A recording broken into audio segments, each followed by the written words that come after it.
ఇది అర్జున్ చెట్టు.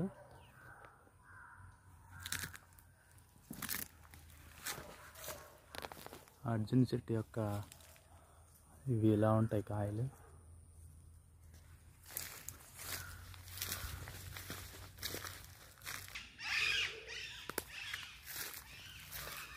ఇది అర్జున్ చెట్టు. ఈ అర్జున్ చెట్టు యొక్క బెరడ్ని మనం ఔషధంగా ఉపయోగిస్తాం. ఇలా తీస్తే వచ్చేస్తుంది. దీన్ని కొంచెం పెద్ద చెట్టు నుంచి నేను సేకరించాను. ఇది అర్జున్ చెట్టు బెరడు ఇలా ఉంటుంది, పెద్ద చెట్టుది. దీన్ని ఇలా చిన్న చిన్న ముక్కలుగా చేసి పౌడర్ చేసుకోవచ్చు, లేదా దీన్నే చిన్న చిన్న ముక్కలు చేసి వేడి నీటిలో మరగబెట్టి కషాయంలో చేసుకొని వేడివేడిగా తాగాలి. ఇది ఔషధంగా తాగాలి. కషాయాలు ఎప్పుడు వేడివేడిగా ఉండేటప్పుడు తాగాలి, కొద్దిగా గోరువెచ్చగా ఉండేటప్పుడు తాగాలి.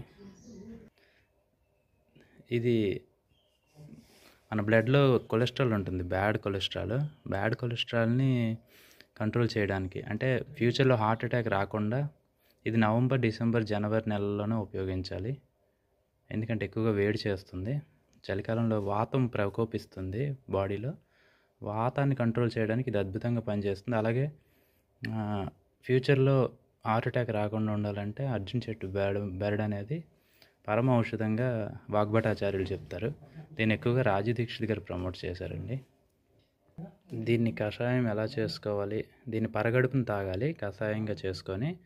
దాన్ని మనం తర్వాత చేసి చూపిస్తాను. ఈ 3 నెలలు కూడా నవంబర్, డిసెంబర్, జనవరి వారానికి ఒక హాఫ్ స్పూన్ చొప్పున, లేదా వారానికి 2 సార్లు తీసుకున్నా పర్వాలేదు. ఒక హాఫ్ స్పూన్ ఒక గ్లాసులో కలుపుకొని తాగొచ్చు.